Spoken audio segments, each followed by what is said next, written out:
आखिरकार एक बार फिर चुनाव आयोग को खुद राहुल गांधी ने बड़ा झटका दे दिया है। जी हां, पहले तो केवल खबर निकलकर ये सामने आई थी कि पूर्व मुख्य चुनाव आयुक्त की गिरफ्तारी होते ही ज्ञानेश कुमार ने राहुल गांधी के शक को दूर करने के लिए सीक्रेट मीटिंग करने का निमंत्रण बकायदा पत्र लिखकर भेजा है। लेकिन अब राहुल गांधी ने खुद कुछ ऐसा कमाल कर दिया है जिसे देखने के बाद ज्ञानेश कुमार के होश उड़ चुके हैं।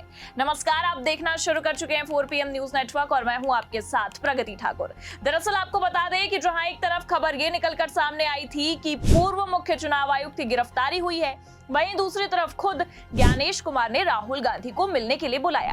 लेकिन अब राहुल गांधी ने ज्ञानेश कुमार के आगे ऐसी शर्तें रख दी हैं जिसने सबके होश उड़ाकर रख दिए हैं। तो ज्ञानेश कुमार के घुटने टेकने के बावजूद भी आखिर क्यों राहुल गांधी ने ज्ञानेश कुमार के निमंत्रण को ठुकराया है और क्या शर्त रखी है, आपको आगे खबर में बताएंगे। लेकिन सबसे पहले आपको ज्ञानेश कुमार के उस निमंत्रण पत्र के बारे में बताते हैं जो खुद ज्ञानेश कुमार ने राहुल गांधी को भिजवाया था। भास्कर की आप ये खबर देखिए, इसमें लिखा है, चुनाव आयोग ने राहुल गांधी को बुलाया, महाराष्ट्र चुनाव में गड़बड़ी के आरोप पर बातचीत करेगा। राहुल ने कहा था चुनाव में फिक्सिंग हुई है।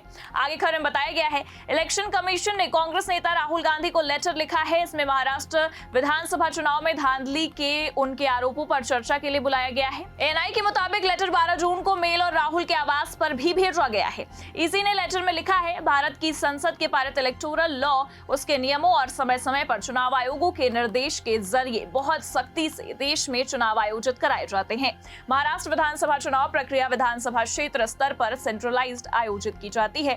इसमें ईसी के नियुक्त 1,186 से ज्यादा BLO, 288 electoral registration officer, 139 general observer, 41 police observer, 71 खर्च ऑब्जर्वर और 288 रिटर्निंग अधिकारी और महाराष्ट्र में राष्ट्रीय और राज्य राजनीतिक दलों के नियुक्त 1,08,026 बूथ स्तरीय एजेंट शामिल हैं।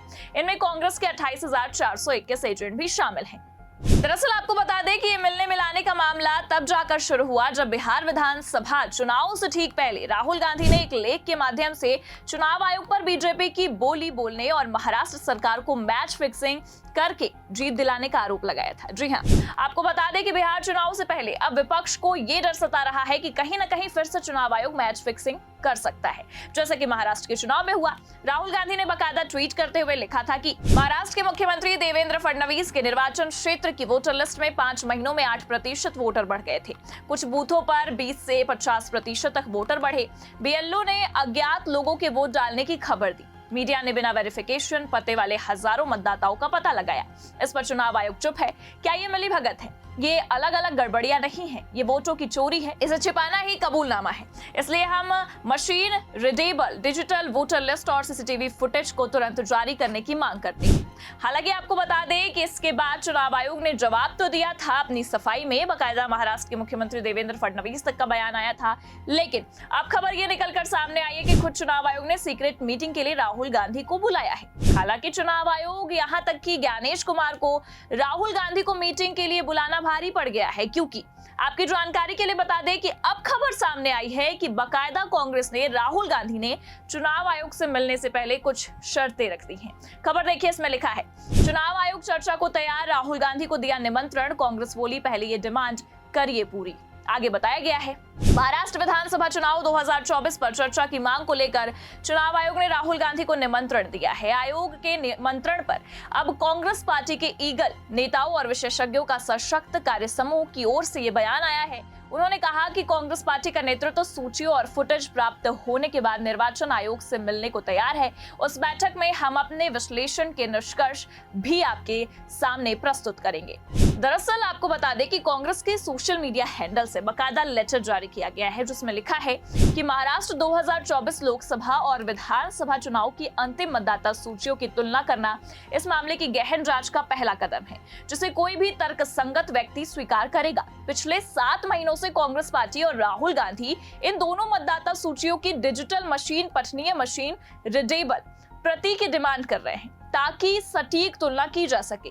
यह आश्चर्यजनक और उलझन में भी डालने वाला है कि निर्वाचन आयोग ने इन 2 मतदाता सूची को प्रदान करने के अलावा हर तरह के जवाब, मीडिया में जानकारी लीक करने और बदनामी जैसे कदम उठाए हैं।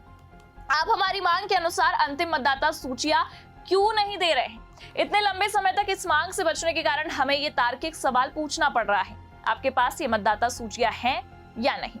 इस संदर्भ में मतदान के दिन का वीडियो फुटेज न देना और अधिक संदेह और शंका को जन्म देता है।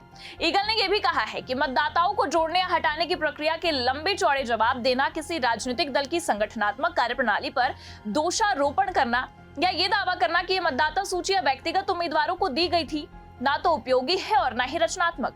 हम आपसे अनुरोध करते हैं कि इस पत्र की तारीख से 1 सप्ताह के भीतर महाराष्ट्र और हरियाणा के मतदान के दिन की मतदाता सूचियों की मशीन, पठनीय डिजिटल प्रति और वीडियो फुटेज प्रदान करें। और इतना ही नहीं बल्कि आपको ये भी बता दें कि ईगल की ओर से ये साफ कहना है कि जब तक चुनाव आयोग इन शर्तों का पालन नहीं करेगा, इसे नहीं मानेगा, तब तक कांग्रेस का नेतृत्व चुनाव आयोग से मुलाकात नहीं करने वाला है। हालांकि आपको बता दें कि अंदाजा तो ये पहले ही लगा लिया गया था कि चुनाव आयोग के बुलाने के बावजूद भी तब तक राहुल गांधी इस निमंत्रण को स्वीकार नहीं करेंगे जब तक खुद चुनाव आयोग राहुल गांधी की डिमांड को पूरा नहीं करता है।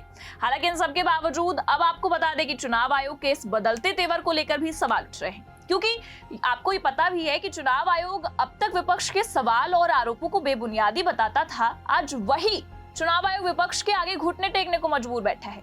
लेकिन आपकी जानकारी के लिए बता दें कि भारत में बैठे चुनाव आयोग के ये बदलते तेवर बांग्लादेश में हुए एक हादसे की ओर इशारा कर रहे हैं, क्योंकि बांग्लादेश में तो पूर्व मुख्य चुनाव आयुक्त को फर्जी मतदान कराने, चुनाव में धांधली कराने के आरोपों में जहां एक तरफ गिरफ्तार किया गया, वहीं दूसरी तरफ पब्लिक ने उन्हें जमकर पीटा है। पहले आप ये वीडियो देखिए।